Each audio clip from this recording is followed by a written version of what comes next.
Hello student, welcome my smart Guruji YouTube channel.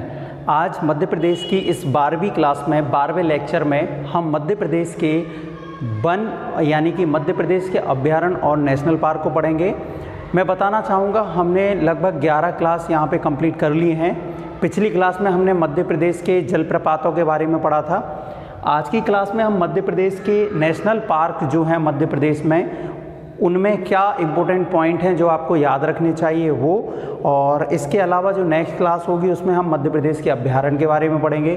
Video important है, अगर आपने पिछली क्लासेस नहीं देखी हैं तो आप डिस्क्रिप्शन में दी हुई लिंक पर जाकर वीडियो देख सकते हैं। इसके अलावा आप पहली बार my smart Guruji YouTube channel पर हैं तो कंप्लीट स्टडी के लिए अगर आपको वीडियो पसंद आ रहे हैं उसके लिए चैनल को सब्सक्राइब ज़रूर कीजिए और साथ में बेल आइकन को प्रेस कीजिए। चलिए आइए चलते हैं आज की क्लास में और हम देखते हैं मध्य प्रदेश के नेशनल पार्क। तो स्टूडेंट, मध्य प्रदेश के नेशनल पार्क यानी कि राष्ट्रीय उद्यान के बारे में आपने थोड़ा बहुत पढ़ा होगा कि मध्य प्रदेश में 12 नेशनल पार्क हैं, ठीक है, वर्तमान स्थिति में। इससे पहले 11 थे। हाल ही में जो कूनो पालपुर जो शिवपुरी में अभ्यारण्य था उसको एक नेशनल पार्क का दर्जा दिया जा चुका है। तो अभी वर्तमान में मध्य प्रदेश में कितने 12 नेशनल पार्क्स होते हैं, ठीक है। अभ्यारण्य 31 हैं जिनको हम नेक्स्ट वीडियो लेक्चर में पढ़ेंगे। सबसे पहले हम बात करते हैं कान्हा-किसली नेशनल पार्क की यानी कि राष्ट्रीय उद्यान की, ठीक है। दोस्तों, कान्हा-किसली भारत का जो नेशनल पार्क है मध्य प्रदेश का प्रथम नेशनल पार्क है। कैसा? प्रथम, यानी कि सबसे पहले इसी को मध्य प्रदेश का नेशनल पार्क का दर्जा दिया गया था, यानी कि मध्य प्रदेश का प्रथम नेशनल पार्क है, ठीक है। 1955 में इसको राष्ट्रीय उद्यान बनाया गया था। इसके अलावा राष्ट्रीय उद्यान में अगर हम बात करें, कुछ राष्ट्रीय उद्यान मध्य प्रदेश के प्रोजेक्ट टाइगर में शामिल हैं, ठीक है। प्रोजेक्ट टाइगर यानी कि जो टाइगर है उनके लिए संरक्षित किए गए हैं, बाघों के लिए संरक्षित किए गए हैं। तो इसको 1973 में प्रोजेक्ट टाइगर में शामिल किया गया था, 1973 में, ठीक है। इसके अलावा ये मध्य प्रदेश का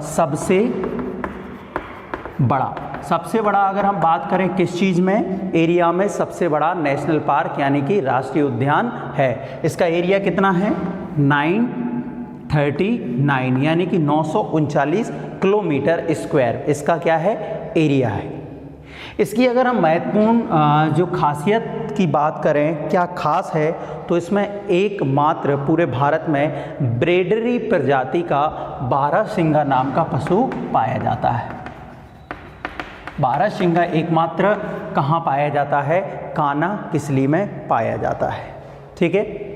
नेक्स्ट अगर हम बात करें कान्हा-किसली के बाद माधव राष्ट्रीय उद्यान की, तो स्टूडेंट माधव राष्ट्रीय उद्यान, ठीक है, कहाँ पे है? शिवपुरी में स्थित है माधव राष्ट्रीय उद्यान, और इसकी 1958 में स्थापना की गई थी। जब भी आप माधव राष्ट्रीय उद्यान के बारे में बात करते हैं तो सांख्य सागर लेक, ठीक है, सांख्य सागर लेक यहीं पर स्थित है। इसके अलावा जॉर्ज कैसल का भवन वो भी इसी राष्ट्रीय उद्यान के अंदर ही स्थित है, ठीक है। इसका एरिया 375 किलोमीटर स्क्वायर है। क्लियर है? तो ये प्रोजेक्ट टाइगर में नहीं है, ये प्रोजेक्ट टाइगर में शामिल है, ठीक है। नेक्स्ट थर्ड हम बात करें बांधवगढ़। दोस्तों, बांधवगढ़ नेशनल पार्क जो कि उमरिया, ठीक है, और किसमें? शहडोल ज़िले में आता है। उमरिया और शहडोल ज़िले में आता है बांधवगढ़ नेशनल पार्क। इसकी स्थापना 1968 को की गई थी। इसके अलावा ये प्रोजेक्ट टाइगर में भी शामिल है, यानी कि टाइगरों के लिए भी संरक्षित किया गया है, ठीक है। इसको 1993 में प्रोजेक्ट टाइगर में शामिल किया गया था, ठीक है। इसका एरिया 478.8 किलोमीटर स्क्वायर है। इसके अलावा बांधवगढ़ नेशनल पार्क की बात करें, यह बाघों की दृष्टि से, जो टाइगर हैं, बाघ हैं, उनकी दृष्टि से सर्वाधिक घनत्व वाला, यानी कि बाघों का घनत्व पर स्क्वायर किलोमीटर एरिया में सबसे अधिक है कौन से? बांधवगढ़ नेशनल पार्क में। तो आपसे अगर क्वेश्चन किया जाए कि बाघों के घनत्व की दृष्टि से सबसे ज़्यादा सघन राष्ट्रीय उद्यान कौन सा है, तो वो कौन सा है? बांधवगढ़ राष्ट्रीय उद्यान। ठीक है, 3 राष्ट्रीय उद्यान होते हैं जिनमें से 2 आपके प्रोजेक्ट टाइगर में शामिल हैं, कान्हा-किसली और बांधवगढ़। नेक्स्ट अगर हम बात करें, अगला आता है वन विहार। दोस्तों वन विहार नेशनल पार्क जो है वो कहाँ पे है? भोपाल में स्थित है। ठीक है, वन विहार नेशनल पार्क कहाँ पर स्थित है? भोपाल में। एक छोटा है, सबसे छोटा नहीं है पर ये छोटा है, एरिया में बहुत छोटा है। 4.4 यानी लगभग 4 किलोमीटर स्क्वायर के एरिया में है। ये 1979 को नेशनल पार्क बनाया गया, यानी कि राष्ट्रीय उद्यान का इसको दर्जा दिया गया। 1979 को इसको राष्ट्रीय उद्यान का दर्जा दिया गया। इसके अलावा इसकी अगर हम खासियत कहें तो मध्य प्रदेश का एकमात्र ISO प्रमाणित राष्ट्रीय उद्यान है। ऐसा उद्यान जिसको ISO सर्टिफिकेट मिला हुआ है। ठीक है, ISO प्रमाणित राष्ट्रीय उद्यान वन विहार। अगले 5वें प्रमुख की बात करें, 5वां जो नेशनल पार्क है वो है पन्ना राष्ट्रीय उद्यान। पन्ना जिला छतरपुर के पास ही है, पन्ने ज़िले में आता है। ठीक है, इसकी स्थापना 1981 को की गई थी। ठीक है, ये भी प्रोजेक्ट टाइगर में है, यानी कि तीसरा प्रोजेक्ट टाइगर में शामिल नेशनल पार्क है। ठीक है, 1994 में इसको प्रोजेक्ट टाइगर में शामिल किया गया था। इसका एरिया 542 किलोमीटर स्क्वायर है। सबसे महत्वपूर्ण बात है पन्ना राष्ट्रीय उद्यान की, यहाँ पर मध्य प्रदेश का एकमात्र रेप्टाइल पार्क। ठीक है, यहाँ पर मध्य प्रदेश का एकमात्र रेप्टाइल पार्क है। पन्ना राष्ट्रीय उद्यान में मध्य प्रदेश का एकमात्र रेप्टाइल पार्क है। नेक्स्ट अगर हम बात करें, नेक्स्ट है सतपुड़ा राष्ट्रीय उद्यान। ठीक है, कहाँ पे आता है? होशंगाबाद जिले में आएगा। सतपुड़ा होशंगाबाद जिले में आएगा। 1983 में इसकी स्थापना की गई, यानी कि इसको नेशनल पार्क 1983 में बनाया गया। ठीक है, और 1999 में इसको प्रोजेक्ट टाइगर में शामिल किया गया। तो यहाँ पे 6 नेशनल पार्क में से 4 ऐसे हैं जो प्रोजेक्ट टाइगर में शामिल किए गए हैं। ठीक है, तो 6 हो गए, कान्हा-किसली, मानव उद्यान, बांधवगढ़, वन विहार, पन्ना और सतपुड़ा। ठीक है, जिनमें से अगर बात करें कान्हा-किसली और बांधवगढ़ 2, और तीसरा यहाँ पे पन्ना, और चौथा कौन सा है? सतपुड़ा। ये 4 जो हैं वो प्रोजेक्ट टाइगर में शामिल किए गए हैं, सन याद रख लेना। ठीक है, नेक्स्ट बात करते हैं अगले 6 महत्वपूर्ण राष्ट्रीय उद्यान की। नेक्स्ट अगर 6 राष्ट्रीय उद्यान की बात करें हम, जिसमें 7वां है पेंच राष्ट्रीय उद्यान।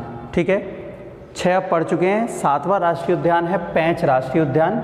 पेंच की स्थापना 1983 में की गई थी। ठीक है, और यह राष्ट्रीय उद्यान भी प्रोजेक्ट टाइगर में शामिल किया गया है। 1992 में इसको प्रोजेक्ट टाइगर में शामिल किया गया था।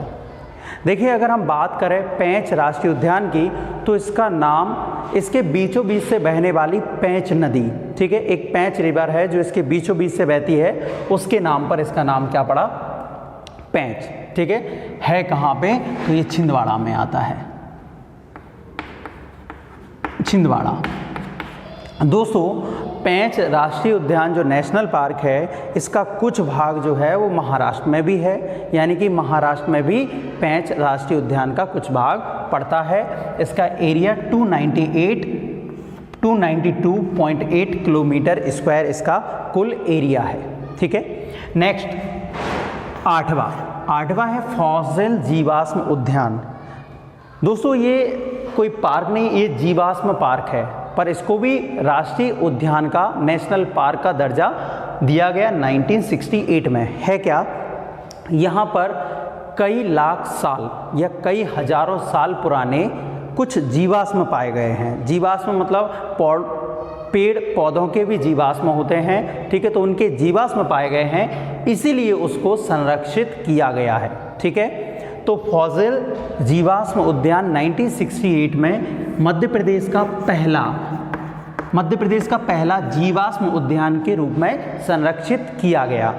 दोस्तों इसके अलावा इसका एरिया जो है 0.27 किलोमीटर स्क्वायर, मतलब आधा किलोमीटर से भी छोटा एरिया है। इसीलिए राष्ट्रीय उद्यानों में मध्य प्रदेश का सबसे छोटा नेशनल पार्क हम फॉसिल जीवाश्म उद्यान को ही पढ़ते हैं। ठीक है, तो ये कैसा है? सबसे छोटा। नेक्स्ट है संजय राष्ट्रीय उद्यान। दोस्तों संजय राष्ट्रीय उद्यान को पूर्व में डुबरी भी कहा जाता था, इसलिए इसका नाम संजय या डुबरी नेशनल पार्क, ठीक है, संजय डुबरी नेशनल पार्क के नाम से जाना जाता है। ठीक है, इसकी स्थापना 1981 में की गई थी तथा इसको 2008 में प्रोजेक्ट टाइगर में शामिल किया गया। देखिए यहाँ पे 2 और प्रोजेक्ट टाइगर हमें मिल गए, 4 वहाँ पे, तो कंप्लीट 6 प्रोजेक्ट टाइगर में शामिल राष्ट्रीय उद्यान मध्य प्रदेश में हैं, जो कि भारत की एक योजना प्रोजेक्ट टाइगर में शामिल है। इसके अलावा अभी करंट की न्यूज़ है, मध्य प्रदेश फिर से टाइगर स्टेट बन गया है, क्योंकि पूरे भारत में सबसे अधिक टाइगर मध्य प्रदेश में हैं। ठीक है, नेक्स्ट हम बात करते हैं डायनासोर जीवाश्म राष्ट्रीय उद्यान। ठीक है, डायनासोर जीवाश्म राष्ट्रीय उद्यान, इसकी स्थापना 2010 में की गई, 2010 में। अब ये क्या है? यह भी एक जीवाश्म उद्यान है, जीवाश्म पार्क है। यहाँ पर मध्य प्रदेश की इस जगह पे, कौन सा जगह स्थित है? ये धार में। तो धार में क्या है?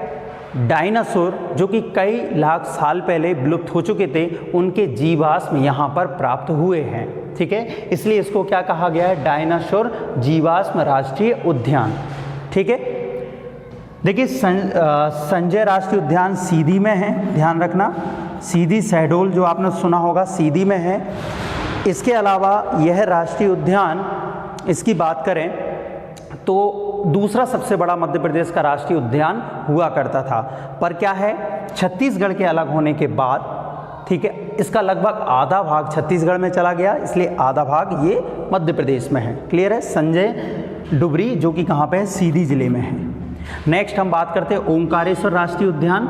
ओंकारेश्वर राष्ट्रीय उद्यान कहाँ पे है? खंडवा में है। तो ये मध्य प्रदेश का 11वां राष्ट्रीय उद्यान है ओंकारेश्वर। फिलहाल में अगर हम बात करें करंट में, जो नया स्थापित राष्ट्रीय उद्यान है वो है कूनो राष्ट्रीय उद्यान। तो कूनो कहाँ पर स्थित है? श्योपुर में। ठीक है, तो 12वां राष्ट्रीय उद्यान है कूनो राष्ट्रीय उद्यान। इसकी स्थापना हाल ही में की गई है और ये श्योपुर जिले में स्थित है। ठीक है, अब यहाँ पर एक सरकार की महत्वाकांक्षी परियोजना कौन सी?